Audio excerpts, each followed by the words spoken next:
Today I'm going to show you how to make fried rice at home using a skillet.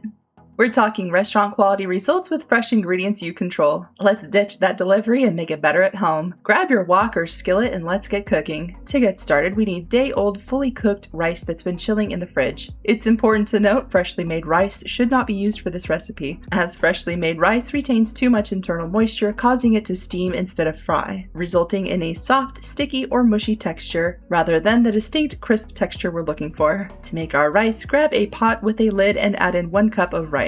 I'm using jasmine rice. To the pot, add in 2 cups of water. Crank the temperature up to high and give your rice a quick stir and wait until it comes to a boil. Once it starts to boil, we're going to let it boil for 1 minute. Okay, it's clearly boiling. Now we're going to drop the heat all the way down to the stove's lowest setting. Cover with a lid and set the timer for 25 minutes. It's important to note you do not want to lift that lid at all during those 25 minutes. If you do, you'll let out all the steam and, well, the rice just won't cook right. Okay, it's been 25 minutes. Turn off the heat. Take the lid off and there you have it, freshly made rice. We're going to let this cool down before transferring it to a bowl. Then we're going to toss it in the fridge uncovered overnight to achieve that perfect day-old texture. Now that we have our day-old rice, let's prepare our veggies. We're going to need 1 large carrot, peeled and cubed.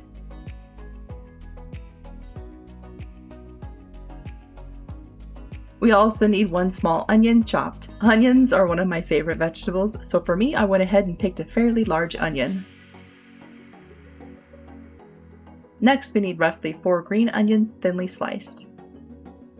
Lastly, we need 3 to 4 garlic cloves, minced.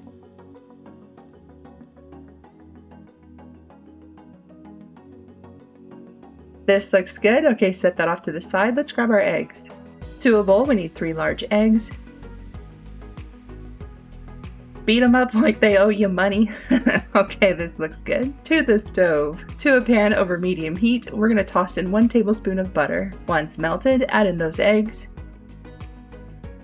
We're going to let this cook until it sets, breaking up any large chunks. Once the eggs are fully cooked, take them off the heat and set them off to the side. With our rice in the fridge, our eggs fully cooked and ready to go, it's time to get those veggies cooking. To a large skillet over medium-high heat, add in 2 tablespoons of butter. Once melted, add in the carrots and onions. We're going to cook this until tender, about 3 to 4 minutes. This looks good. Next, we're going to add in the garlic, give it a quick mix in, and then we're going to let this cook until fragrant, about 1 to 2 minutes. Next goes in our day-old rice and 1 cup of frozen peas. We're going to break up the rice in the skillet and let everything cook for about 3 to 4 minutes.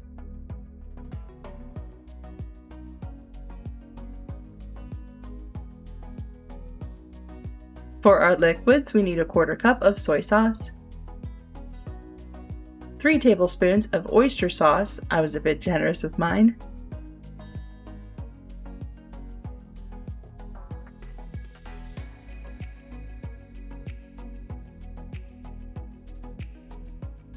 And 2 teaspoons of sesame oil. Toss in the green onions. Dump in the eggs, and give everything a good mix. All that's left is to season with salt and pepper and you're done! A super simple, easy way to make fried rice at home. Here's an ingredients list. Let me know down in the comments section what you think. I know some of you are gonna say she should have washed her rice. And yes, you can wash your rice, I just chose not to. Feel free to share your tips and tricks, how you like to make your fried rice at home. Thanks for watching, and if you like this video, be sure to subscribe so you don't miss out, and I'll see you all in the next video.